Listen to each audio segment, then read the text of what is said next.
What if I told you that you could out-earn 95% of this entire country and still lie awake at 1 a.m. doing math that doesn't work? Not because you're bad with money, not because you're lazy, but because of a lie almost every American has agreed to tell themselves. The lie is this: I'm middle class. Nobody wants to say, I'm struggling.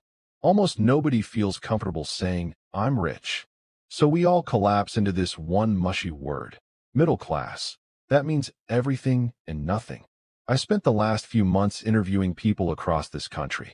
A home health aide making $28,000 a year. A VP at a tech company clearing $420,000 a year. Everyone in between. And I found something that should not be true, but is. The guy making $400,000 and the guy making $40,000 are having the exact same anxious 1 a.m. conversation with themselves. Stick around, because by the end of this, you're going to know exactly which tier you're standing in, and more importantly, what it's secretly costing you to stay there. Before I show you the 5 tiers, I want you to guess something. What does the average American actually take home per month after taxes? Not the headline salary you see in job postings. The real number, hitting their checking account. Pause the video. Actually guess. Most people guess somewhere between $6,000 and $8,000. The real number is closer to $3,800 to $4,200 a month. That's it. That's the median. Half this country is living on that or less every single month, in an economy where rent alone can eat $1,800 of it. If you've got a phone good enough to watch this video on, a car that starts in the morning, and you're not deciding between groceries and the electric bill this week, you are already further ahead than you've been led to believe. But here's the twist nobody tells you. Every tier above survival has its own hidden price of admission. You don't just buy your way out of one problem. You trade it for a new one, dressed up nicer. Let's walk through all 5. Tier 1, the survival. I talked to retail workers, home health aides, warehouse pickers doing 8-hour shifts on concrete floors, people making $30,000 to $40,000 a year. For this tier, 60 to 70% of every paycheck is gone before it even really arrives. Rent, groceries, gas. There's no leftover. There's no treat yourself. There's just the next bill and the one after that. I talked to a woman. Let's call her Maria, a home health aide in Ohio. She told me her car's check engine light had been on for 4 months. Not because she didn't know it was serious. Because fixing it meant choosing between the repair and her daughter's asthma medication that month. She chose the medication. Obviously, that's what life in this tier actually looks like. Every single month is a triage exercise. A flat tire isn't an inconvenience here. It's a 5-alarm fire, because there's no buffer behind it. No savings account quietly absorbing the hit. Kids raised in this tier learn one lesson early: don't take risks. Be careful.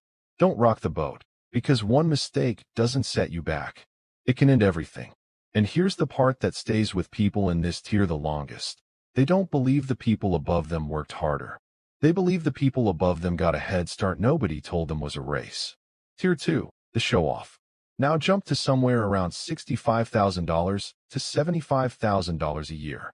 Statistically, you're already ahead of most of the country. This is where I met Derek, a junior software engineer in Austin, 26 years old, making $72,000.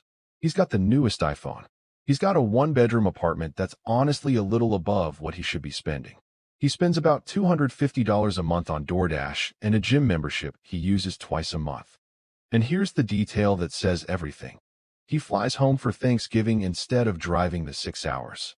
Not because flying is cheaper, because driving, to him, feels like admitting he hasn't made it yet. Derek feels successful. Derek has $400 in his savings account. This is the tier where people aren't buying freedom. They're buying the appearance of freedom, usually on a payment plan, usually one paycheck away from the illusion cracking. It's not really Derek's fault, either. This is the tier most aggressively marketed to. Everyone around him on Instagram looks like they've already made it. So he performs "made it," even while his bank account whispers the truth. Tier 3, the mortgage. Keep climbing. Now you're a mid-level manager. Maybe $110,000 to $140,000 household income. The SUV in the driveway. The house in the suburbs. The kid in travel soccer with the $180 cleats. On paper, they've made it. Ask them if they feel rich, though, and almost every single one says no. They'll blame inflation. They'll blame gas prices, grocery prices. Everything's so expensive now. And sure, that's real. But the deeper truth is simpler and harder to say out loud. They signed up for a $2,800 a month mortgage and a lifestyle that quietly absorbs every raise the second it lands. I talked to a couple, both working, combined income around $135,000, who told me they got a 6% raise last year and couldn't tell you where it went. Daycare went up. Property taxes went up. The car lease renewed at a higher rate. The raise evaporated before it ever felt like more money.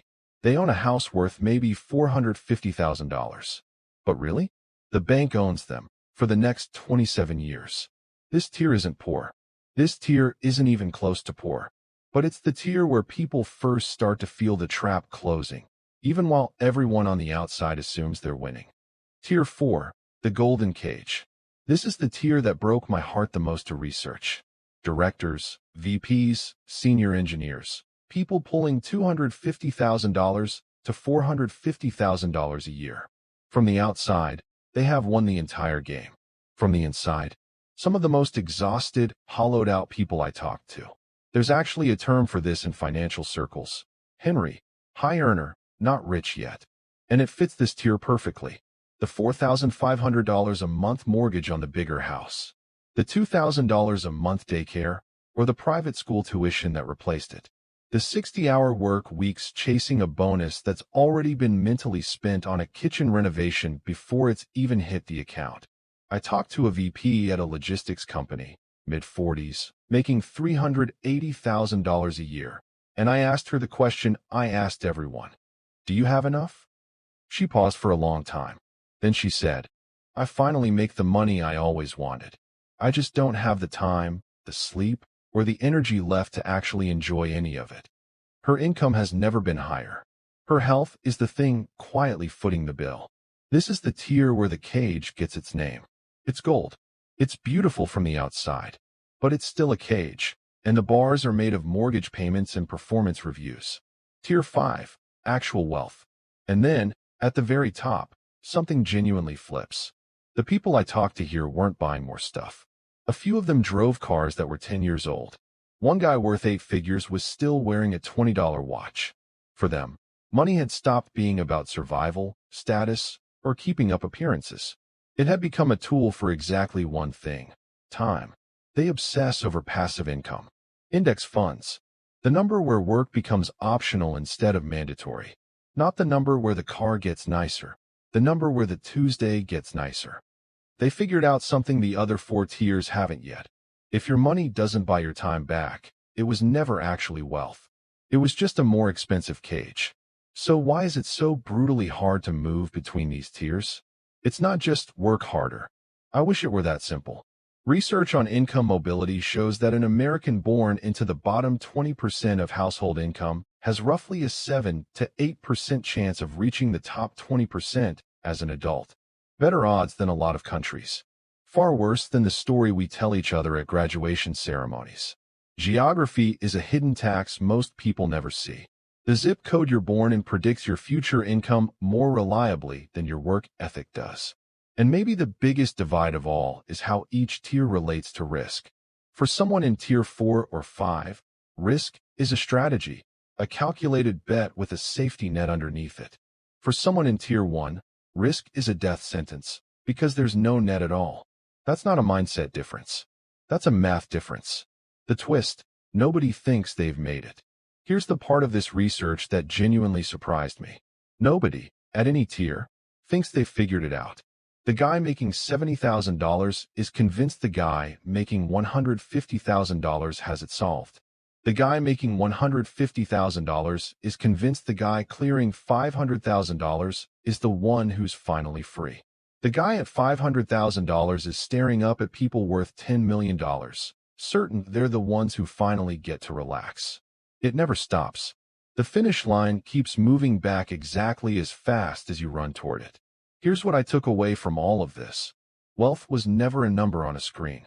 It's the distance between what you actually have and what you've convinced yourself you need. If you never learn to say this is enough, you will stay in the cage. Doesn't matter how much money is in it.